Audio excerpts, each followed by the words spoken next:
So Lula da Silva, the president of Brazil, he made some comments here about Cuba, and this is sort of a little bit of a veiled shot at Joe Biden. This is a little bit of a, hey man, hey dog, get your act together. This is kind of pathetic.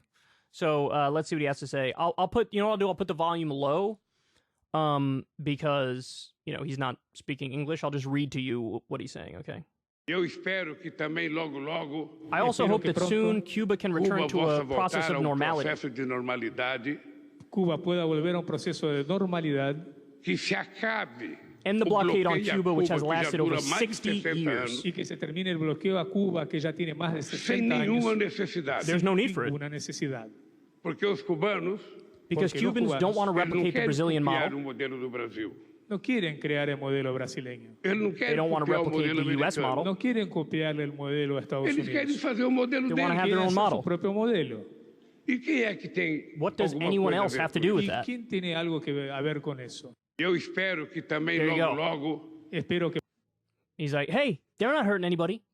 They don't want to be like Brazil. They don't want to be like the U.S. They want to do their own thing. I think it's time to end the embargo. I think it's time to stop cracking down on them. Let's just welcome them into the, you know, into the global league we got going on here. Global league.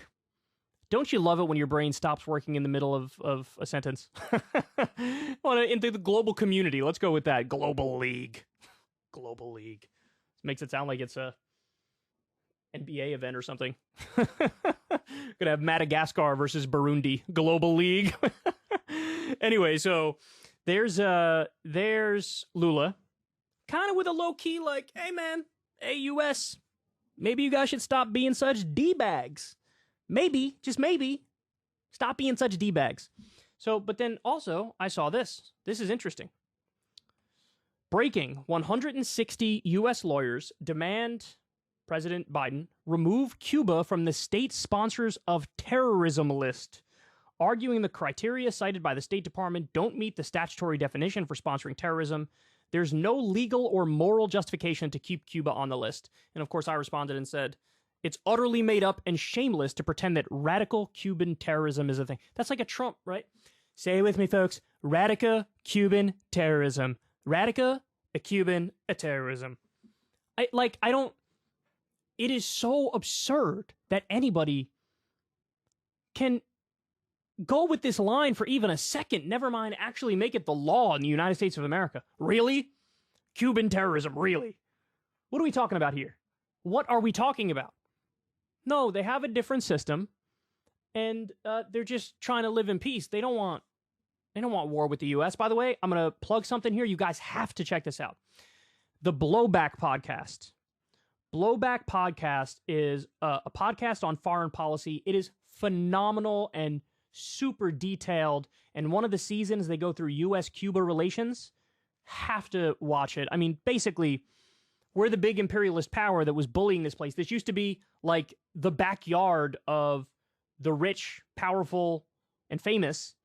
And under Batista, who was a dictator, who was our ally, right? It was basically a gangster state, too. You had the mafia would do business dealings there with the casinos and everything. It was just a totally exploited island. And then they gained their own independence. And then we decided, we ain't gonna let you gain your own independence. So we tried to stop that by any means necessary.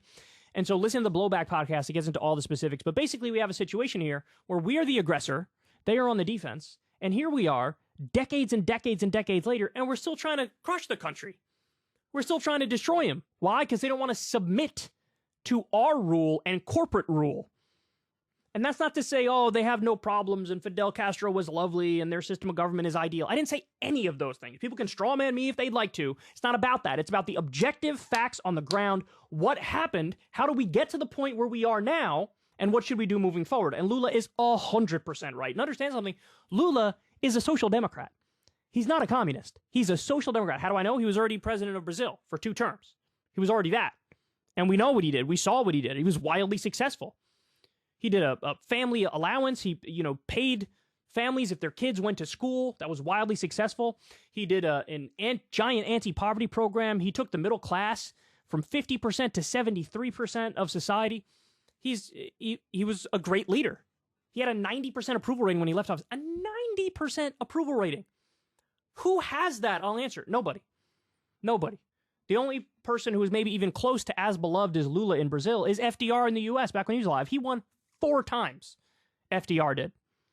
Why? Because he actually served the people. He did the New Deal. He said, yeah, I welcome the hatred of the Wall Street goons who rigged the economy. Let me go ahead and tax them and redistribute the money in social programs to help average people. So I love this from Lula, and I love that Biden is being challenged on this. By the way, Joe Biden was vice president when Barack Obama normalized relations with Cuba. Obama was right. It was one of the better things that he did. It was one of the better things he did.